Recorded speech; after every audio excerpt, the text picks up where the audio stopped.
എല്ലാവർക്കും നമസ്കാരം. Learn ICT skill YouTube ചാനലിൻ്റെ പുതിയ അധ്യായത്തിലേക്ക് എല്ലാവർക്കും സ്വാഗതം. ഇന്ന് നാം പരിചയപ്പെടാൻ പോകുന്നത് മലയാളം ടൈപ്പിങ്ങുമായി ബന്ധപ്പെട്ട കാര്യങ്ങളാണ്.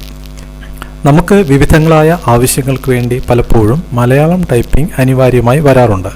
സാധാരണ രീതിയിൽ നാം ടൈപ്പിങ്ങിനായി പല ആപ്ലിക്കേഷനുകൾ ഉപയോഗിക്കാറുണ്ട്. ഉബുണ്ടുവിൽ ഫെമിലിയർ ആയിട്ടുള്ള ഒരു ടൈപ്പിങ്ങിനായിട്ടുള്ള ഡോക്യുമെൻറ്റുകൾ തയ്യാറാക്കുന്നതിന് വേണ്ടി നമ്മുടെ ലെസൺ പ്ലാൻ, ലെറ്റർ, ബയോഡേറ്റ തുടങ്ങിയ മുതലായ ആവശ്യങ്ങൾക്ക് വേണ്ടി നാം സാധാരണയായി ഉപയോഗിക്കേണ്ടതും പരിശീലിക്കേണ്ട ഒരു ആപ്ലിക്കേഷനാണ് ലിബ്രിയോഫീസ് റൈറ്റർ. അതിനായി ആപ്ലിക്കേഷൻ ലിബ്രിയോഫീസ് റൈറ്റർ എടുക്കുക. ലിബ്രിയോഫീസ് റൈറ്റർ എന്ന ആപ്ലിക്കേഷനെ കുറിച്ച് കൂടുതൽ ഡീറ്റെയിൽ ആയി നമ്മൾ മറ്റൊരു അധ്യായത്തിൽ പരിചയപ്പെടും. ഇന്ന് മലയാളം ടൈപ്പിംഗ് ഈ ആപ്ലിക്കേഷനിൽ ചെയ്യുന്നത് എങ്ങനെയാണെന്ന് നോക്കാം. ഇപ്പോൾ നാം കാണുന്നത് ലിബ്രിയോഫീസ് റൈറ്റർ എന്ന നമുക്ക് ഡോക്യുമെൻറ്റുകൾ തയ്യാറാക്കുന്നതിന് വേണ്ടി സാധാരണയായി ഉപയോഗിക്കുന്ന ഒരു ആപ്ലിക്കേഷനാണ് ലിബ്രിയോഫീസ് റൈറ്റർ.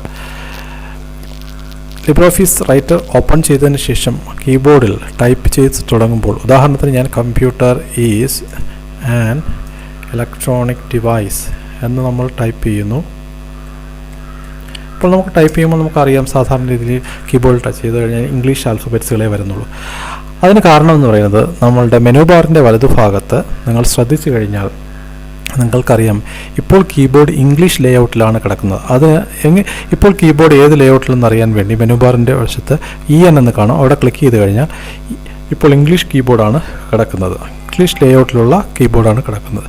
നമുക്ക് മലയാളം ലേഔട്ടിലോട്ട് മാറ്റണമെങ്കിൽ നമ്മൾ തൊട്ടു താഴെ മലയാളം എൻഹാൻസ്ഡ് സ്ക്രിപ്റ്റ് എന്ന ഓപ്ഷനിലോട്ട് ക്ലിക്ക് ചെയ്യുക. ഇപ്പോൾ ML എന്ന് നമുക്ക് കാണാൻ സാധിക്കും. ഇനി നിങ്ങൾ നേരത്തെ ടൈപ്പ് ചെയ്ത അതേ കീസ് പ്രസ് ചെയ്താൽ ഇംഗ്ലീഷ് ആൽഫബറ്റ്സ് അല്ല വരുന്നത്, മലയാളം ആൽഫബറ്റ്സ് ആയിരിക്കും സാധാരണ രീതിയിൽ വരുന്നത്. നമുക്കൊന്ന് പരിശോധിക്കാം. D എന്ന അക്ഷരം പ്രസ് ചെയ്യുമ്പോഴും, F എന്ന അക്ഷരം പ്രസ് ചെയ്യുമ്പോഴും, C എന്ന അക്ഷരം പ്രസ് ചെയ്യുമ്പോൾ, V എന്ന അക്ഷരം പ്രസ് ചെയ്യുമ്പോൾ, B എന്ന അക്ഷരം പ്രസ് ചെയ്യുമ്പോൾ, N എന്ന അക്ഷരം പ്രസ് ചെയ്യുമ്പോൾ ഇവിടെ നമുക്ക് വരുന്നത് മലയാളം അക്ഷരങ്ങളാണ് വരുന്നത്. അതിന് കാരണം നമ്മുടെ കീബോർഡ് ഇപ്പോൾ മലയാളം ലേഔട്ടിലാണ് കിടക്കുന്നത്. അപ്പോൾ നമുക്ക് വീണ്ടും മലയാളം ലേഔട്ടിൽ നിന്ന് ഇംഗ്ലീഷ് ലേഔട്ടിലോട്ട് സ്വിച്ച് ചെയ്യാൻ വേണ്ടി വീണ്ടും മെനു ബാറിൻ്റെ മുകളിൽ വലതുഭാഗത്തായിട്ട് ML എന്ന് കാണുന്നു. ഇത് കാണുമ്പോൾ തന്നെ നമുക്ക് മനസ്സിലാവും ഇപ്പോൾ കീബോർഡ് ഏത് ലേഔട്ടിലാണ് കിടക്കുന്നതിന് സൂചിപ്പിക്കാനാണ് മലയാളം. ക്ലിക്ക് ചെയ്യുക. വീണ്ടും ആദ്യത്തെ ഇംഗ്ലീഷ് എന്ന് കൊടുക്കുകയാണെങ്കിൽ നമുക്ക് കീബോർഡ് ഇപ്പോൾ ഇംഗ്ലീഷ് ലേഔട്ടായി മാറി. വീണ്ടും നമ്മൾ ടൈപ്പ് ചെയ്യുമ്പോൾ കീബോർഡിലെ ഇംഗ്ലീഷ് ആൽഫബറ്റ്സുകളായിരിക്കും വരുന്നത്. ഇതാണ് സാധാരണ രീതിയിൽ നമ്മൾ കീബോർഡുകൾ ഇംഗ്ലീഷ് ലേഔട്ടിൽ നിന്ന് മലയാളം ലേഔട്ടിലോട്ട് മാറ്റുന്ന രീതി. പക്ഷേ നമുക്ക് മലയാളം ലേഔട്ടിലോട്ട് സാധാരണ നമ്മൾ മാറ്റുന്നത് മലയാളം ടൈപ്പിങ്ങിന് വേണ്ടിയാണല്ലോ. മലയാളം ലേഔട്ടിലോട്ട് മാറ്റിക്കഴിഞ്ഞു കഴിഞ്ഞാൽ നമുക്ക് മലയാളം ടൈപ്പിങ്ങിൽ ഗ്രാഹ്യമുണ്ടെങ്കിൽ മാത്രമേ മലയാളം വളരെ ഈസി ആയിട്ട് ടൈപ്പ് ചെയ്യാൻ പറ്റത്തുള്ളൂ. ഓരോ കീസിനും ആനുപാതികമായ അക്ഷരം ഏതാണെന്ന് നമ്മൾക്ക് അറിഞ്ഞിരിക്കണം. ആ ഒരു പ്രയാസമാണ് ഇന്ന് നമ്മുടെ ട്യൂട്ടോറിയലിലൂടെ പരിഹരിക്കപ്പെടുന്നത്. എളുപ്പത്തിൽ എങ്ങനെ നമുക്ക് ടൈപ്പ് ചെയ്യാമെന്നുള്ള ഒരു വളരെ ഷോർട്ട് കട്ടായിട്ടുള്ള മലയാളം ടൈപ്പിംഗ് ആണ് ഇന്ന് പരിചയപ്പെടുത്താൻ പോകുന്നത്. എല്ലാവർക്കും വീഡിയോയിലേക്ക് സ്വാഗതം. അതിനായി ചെയ്യേണ്ടത്, തൽക്കാലം നമുക്ക് ടൈപ്പിംഗ് തന്നെയുള്ള ആ ലിബ്രിയോഫീസറിനെ നമുക്ക് മിനിമൈസ് ചെയ്തിടാം. താൽക്കാലികമായി ചെറുതാക്കിയിട്ട് തന്നെ ഇവിടെ ഒരു മൈനസ് ബട്ടൺ ഉണ്ട്. അപ്പം മിനിമൈസ് ചെയ്യുമ്പോൾ അത് ചെറിയൊരു വിൻഡോ ആയിട്ട് ഇവിടെ കിടക്കും. ഇനി നാം മനസ്സിലാക്കുന്നതാണ് മലയാളം ടൈപ്പിങ്ങിന് വേണ്ടി നമ്മൾ ആദ്യം നെറ്റ് കണക്ഷൻ ഓണാക്കിയതിന് ശേഷം ഗൂഗിളിലോട്ട് പോകണം. അതിനായി ഒരു വെബ് ബ്രൗസർ ക്ലിക്ക് ചെയ്യണം. ഞാനിവിടെ ഫയർഫോക്സ് എന്ന് പറയുന്ന വെബ് ബ്രൗസർ ക്ലിക്ക് ചെയ്തു. അതിൻ്റെ സെർച്ച് ഏരിയയിൽ ഗൂഗിൾ മലയാളം ട്രാൻസ്ലിറ്ററേഷൻ ശ്രദ്ധിക്കണം. ഞാൻ ടൈപ്പ് ചെയ്തത് ഗൂഗിൾ മലയാളം ട്രാൻസ്ലേഷൻ എന്നല്ല, സ്പെല്ലിംഗ് ശ്രദ്ധിക്കണം. ഗൂഗിൾ മലയാളം ട്രാൻസ്ലിറ്ററേഷൻ എന്നാണ്. ഗൂഗിൾ മലയാളം ട്രാൻസ്ലിറ്ററേഷൻ എന്ന് ടൈപ്പ് ചെയ്യണം. അങ്ങനെ സെർച്ച് ചെയ്യുമ്പോൾ കിട്ടുന്ന സെർച്ച് റിസൾട്ടിൽ ആദ്യത്തേത് നമ്മൾ നോക്കിയാൽ ഗൂഗിൾ എഴുത്തുപകരണങ്ങൾ ഓൺലൈനിൽ എന്ന് കാണാൻ സാധിക്കും. അതിൽ ക്ലിക്ക് ചെയ്യുക. ഇപ്പോൾ നിങ്ങൾക്ക് ഗൂഗിൾ എഴുത്തുപകരണങ്ങൾ ഓൺലൈനിൽ പരീക്ഷിച്ച് നോക്കുക എന്നുള്ള രീതിയിൽ, അല്ലെങ്കിൽ ഗൂഗിൾ എഴുത്തുപകരണങ്ങൾ എന്നുള്ള രീതിയിൽ ഒരു പുതിയ പേജ് ഓപ്പണായി വരുന്നത് കാണാം. നമുക്ക് ഇവിടുത്തെ ടൈപ്പിംഗ് നിങ്ങൾക്ക് മൊബൈലുകളിൽ മലയാളത്തിൽ ഇംഗ്ലീഷ് കീബോർഡിൻ്റെ രീതി മനസ്സിലായിട്ടുള്ളവർക്ക് അതേ രീതി ഇവിടെ പരീക്ഷിക്കാം. അതായത് മലയാള വാക്കുകൾ ഇംഗ്ലീഷിൽ തന്നെ ടൈപ്പ് ചെയ്ത് കൊടുക്കുക. അതിൻ്റെ മലയാളീകരിച്ച വാക്കുകൾ നമുക്ക് മെനുവിലൂടെ കിട്ടും. നമുക്ക് നോക്കാം എങ്ങനെ. ഉദാഹരണത്തിന് പ്രിയപ്പെട്ട എന്ന് ഞാൻ ടൈപ്പ് ചെയ്യുന്നു. അപ്പോൾ ഞാൻ ഇംഗ്ലീഷിൽ PRIYAPPETTA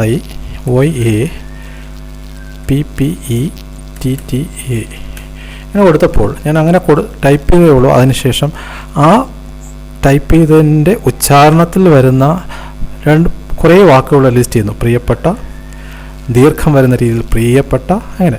അപ്പോൾ ഇതിൽ നിന്ന് നമ്മൾ ഉദ്ദേശിച്ച വാക്ക് ഏതാണെന്ന് വെച്ചാൽ അവിടെ ക്ലിക്ക് ചെയ്യുക. അപ്പോൾ പ്രിയപ്പെട്ട എന്ന് നമ്മൾ കൂട്ടുകാരൻ,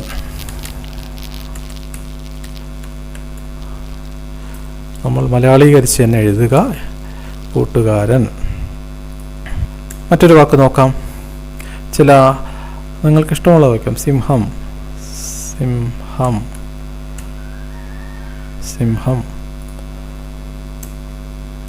കുറുക്കൻ. ഞാനിവിടെ സാമ്പിളായിട്ട് ചില വാക്കുകൾ ചുമ്മാ പറഞ്ഞ് ടൈപ്പ് ചെയ്യുന്നുള്ളൂ. ഇപ്രകാരം നമുക്ക് ഈ വിൻഡോയിൽ നമുക്ക് മലയാളം എളുപ്പത്തിൽ നമുക്ക് ഇംഗ്ലീഷ് ആൽഫബറ്റ്സ് ഉപയോഗിച്ച് ടൈപ്പ് ചെയ്യുക. അതിൽ നിന്ന് നമുക്ക് മലയാളം വാക്കുകൾ എടുക്കാൻ സാധിക്കും. ഇത്രയും ടൈപ്പ് ചെയ്ത് കഴിഞ്ഞാൽ നമുക്ക് ആവശ്യമുള്ള കാര്യങ്ങൾ എഴുതി കഴിഞ്ഞാൽ ഇവിടെ ഇരുന്ന് കഴിഞ്ഞാൽ നമ്മുടെ കാര്യം നടക്കത്തില്ല. നമുക്കിതിനെ നമ്മുടെ മാറ്റർ തയ്യാറാക്കുന്നത് ലിബ്രോഫീസിലാണ്, അല്ലെങ്കിൽ ഡോക്യുമെൻ്റ് തയ്യാറാക്കുന്ന ആ ആപ്ലിക്കേഷനിലാണ് ഈ മാറ്റർ വരേണ്ടത്.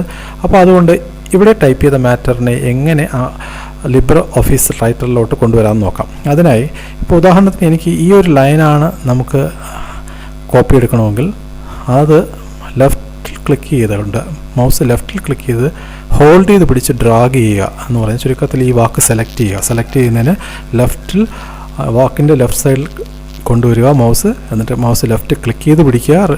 റിലീസ് ചെയ്യാതെ ഹോൾഡ് ചെയ്ത് പിടിച്ച് ഡ്രാഗ് ചെയ്ത് ആ വാക്കിനെ സെലക്ട് ചെയ്യുക. എന്നിട്ട് വാക്കിന് പുറത്ത് വെച്ച് തന്നെ റൈറ്റ് ക്ലിക്ക് ചെയ്യുക. റൈറ്റ് ക്ലിക്ക് ചെയ്യുമ്പോൾ കിട്ടുന്ന മെനുവിൽ നിന്ന് കോപ്പി എടുക്കുക. കോപ്പി എടുത്തതിന് ശേഷം നമ്മൾ ഈ വിൻഡോയെ മിനിമൈസ് ചെയ്യുക. നമ്മുടെ തൊട്ട് പുറകിലുള്ള നമ്മൾ നേരത്തെ എടുത്തു വെച്ചിട്ടുള്ള ലിബ്രെ ഓഫീസ് റൈറ്ററിൽ വന്നു. അവിടെ വീണ്ടും റൈറ്റ് ക്ലിക്ക് ചെയ്യുക, പേസ്റ്റ് കൊടുക്കുക. ഇപ്പോൾ അവിടെയുള്ള വാക്ക് നമ്മൾ അവിടെ നിന്ന് കോപ്പി എടുത്ത് ഇവിടെ പേസ്റ്റ് ചെയ്ത് വന്നു. വീണ്ടും ഗൂഗിൾ എഴുത്തുപകരണങ്ങളിലോട്ട് പോകാൻ വേണ്ടി വീണ്ടും താഴത്തെ ഗൂഗിൾ എന്ന് എഴുതിക്കുന്നിടത്ത് ക്ലിക്ക് ചെയ്യുക. വീണ്ടും അടുത്ത വാക്ക് സെലക്ട് ചെയ്യാൻ വേണ്ടി ആ വാക്കിൽ വെച്ച് ഡബിൾ ക്ലിക്ക് ചെയ്താലും മതി, അല്ലെങ്കിൽ ലെഫ്റ്റിൽ നിന്ന് ഡ്രാഗ് ചെയ്താലും മതി. എന്നിട്ട് ആ വാക്കിലിരുന്നു കൊണ്ട് തന്നെ നമ്മൾ റൈറ്റ് ക്ലിക്ക് ചെയ്യണം. കോപ്പി, വീണ്ടും പേസ്റ്റ്. ഇപ്രകാരം നമുക്ക് വാക്കുകൾ കോപ്പി എടുത്ത് നമ്മുടെ ലിബ്രെ ഓഫീസ് റൈറ്ററിൽ വന്നിട്ട് പേസ്റ്റ് ചെയ്യാം. ഡിയർ ഫ്രണ്ട്സ്, ഇത് വളരെ എളുപ്പത്തിലുള്ള വളരെ ഈസി ആയിട്ട് നമുക്ക് മലയാളം ടൈപ്പ് ചെയ്യാനുള്ള ഒരു വലിയൊരു ടൂളാണ്. അതിനുവേണ്ടി വളരെ എളുപ്പമാണ്. നിങ്ങൾക്ക് ഗൂഗിളിൽ പോയി ഗൂഗിൾ ട്രാൻസ്ലിറ്ററേഷൻ എന്നാണ് ടൈപ്പ് ചെയ്യുന്നത്. അപ്പോൾ ഇപ്രകാരം നമുക്ക് ഗൂഗിൾ ട്രാൻസ്ലിറ്ററേഷൻ എന്ന ടൂൾ ഉപയോഗിച്ച് നമുക്ക് മലയാളം വളരെ ഈസി ആയിട്ട് ടൈപ്പ് ചെയ്യാൻ സാധിക്കും. ഇത് നിങ്ങൾക്ക് വളരെയധികം പ്രയോജനം ചെയ്യുമെന്ന് ഞാൻ മനസ്സിലാക്കുന്നു. എല്ലാവരും നന്നായിട്ടൊന്ന് പ്രാക്ടീസ് ചെയ്യുക. വീണ്ടും മറ്റൊരു ട്യൂട്ടോറിയലിൽ വീണ്ടും കാണാം. നന്ദി, നമസ്കാരം.